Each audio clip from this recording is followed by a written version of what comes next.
नमस्कार जय Jagannath welcome to सफा निहा चैनल।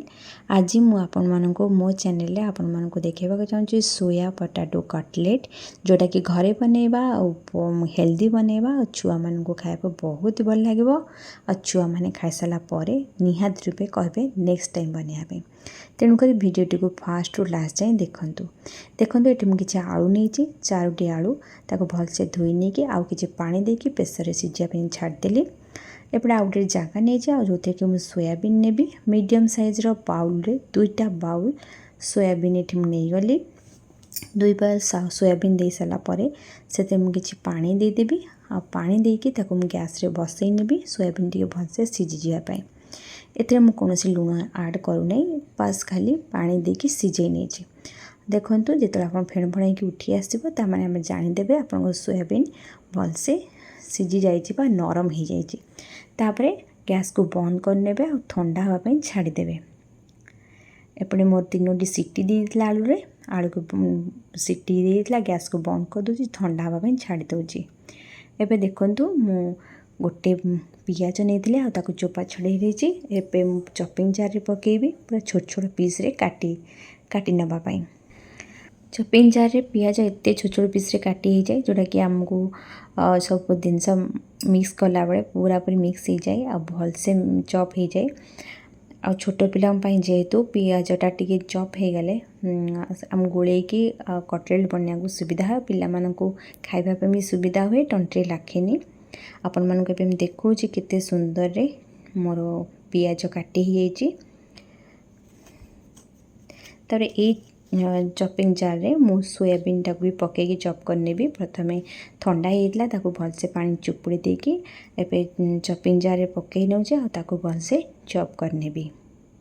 आपन जदि अलग बार अदा रसुण ऐड करबे चाहछन टिके बड़ पिला आपनकर अछि तो रसुण कोला 4-5टी दे देबे आ छोट अदा खंड पकई ताकू भी चॉप करके एथरे ऐड कर देबे मसला रे। देखो ये सोयाबीन भी भलसे चॉप हो जाइए से सेम प्रोसेस रे बाकी तक सोयाबीन की मैं चॉप करने भी सब सोयाबीन को चॉप कर सारापर आम सीझे कि रखि आलू को चोपा छड़ेकी भलसे चकड़ी देवी आ भलसे चकड़ी सारापर से मु सोयाबीन जोड़ा कि चॉप कर रखी ताकू पकई नेबी। देखंतु आलू भी मीडियम साइज थिला बहुत बड़ नथिला कि बहुत छोट नथिला मु 4टी नहीं आठू बेसी आलू देले आमर कटलेटा पूरा भी कादुआ टाइप रही जाए भल हुएनी भांगी जाए। तेणुक आलूर क्वांटिटी सोयाबीन ठी कम रखिले आमर कटलेटा भल हम। एबे देखंतु सोयाबीन टा मैं पकई नेली तापर एठी काटी पियाज को पकई नौची एठी मु भूसंग पत्र पकईची आपन चाहिए चटनी पत्र भी पकई पारिबे। और टिके बड़ पिला जदि बनाउछंती टिके लंका को भी चॉप करके आपन पकई पारिबे। एठी मु गोटे चमच जीरा गुंड दे देली 3 चम्मच कॉर्नफ्लावर दे देली आपन चाहिए लंका गुंड भी एठी ऐड करि पारिबे जे पिलांकर रुचि नहीं। स्वाद अनुसार टिके लुण दे देली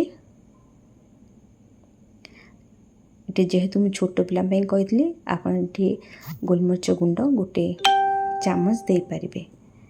आते कौन से राग न थाए आ पिला को भल लगे टेस्टटा तांको भल लगे खाइबा पाई। निहाती रूपे छोट पिला अच्छन जदि ट्राई करंतु देखिबे छोट पिला को पसंद लागिबो। तापर ये 5-10 मिनट पाखापाखि छाड़ीदबा तापर जाइकी आमर तावा बसैकी छोट छोट कटलेट आमे बनैबा। एटी मैं तावा बसई नहीं आ तावा जो गरम हो गला ये मु रिफाइन तेल दे देली आ ताको भलसे चारिआडे स्प्रेड करनेली जहाँकि आम कटलेट पकेबा बा बनैबा भलसे माने उठिबो पछपट साइडटा और ठीक से लाल हो तेल को चारिआडे मु स्प्रेड कर नेली तापर चामच रे छोट छोट गुला करके नहीं आसिली आ एमती गोटे गोटे तावारे पकेकी आ ऊपर पटू टिके प्रेस करदेले गोल टाइप रो हो तो चामच रे कले टिके इजी हुए। को 5 मिनट छाड़ीदे। 5 मिनट छाड़ सारापर आर पट को उल्टेबा। आ जिते बड़े आप स्टार्ट करेंगे छोट गुड़ आनिक पकेबे सेते बड़े आप गैस टाक सिम करदे, कारण बेसी हाई कले जेहेतु आलू सोयाबीन जो बहुत नरम जिनस सांगे सांगे पोड़ीज। तेणुक गैस को मीडियम हाई रे रखिकी पकेबे और मीडियम हाई रे रखिकी ही आपण पछपट साइड आगपट साइड भी सेकी नेबे। जेहेतु आम छोट पिला बनाऊे यहाँ पूरा पूरी नरम थाए, तेणुक छोट पिला आराम से यहाँ खाई नियंती। कलर देखंतु बहुत भल आछि। 5 मिनट छाड़देवे भलसे ऊपर तले कि सीझीज आउे टेस्ट ही आसब, भल लगे खायापाई। और दुई साइड्र है ही आप काढ़ी नेबे। आउ यहाँ देखा जाउछि गरम जेहेतु अच्छे आप भावते टाण अच्छे किंतु बहुत नरम, छोट पिला आराम से चोबेकी खाई पारती। यदि छोट पिला 3 वर्ष वृद्ध स्कूल जाउछंती तो स्कूल टिफिन बॉक्स रे कटलेट रु किछि ड्राई फ्रूट्स रे किछि आ फ्रूट्स रे किछि देकी आपण पठेई पारिबे। पसंद लागिबो खाया पई। आ घरे छोट पिला प्रथम दियंतु आ तांको रुचि नै कि टेस्ट चेंज करके दियंतु।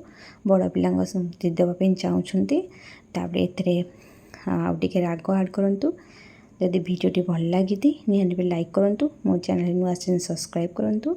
रहुछि जय जगन्नाथ।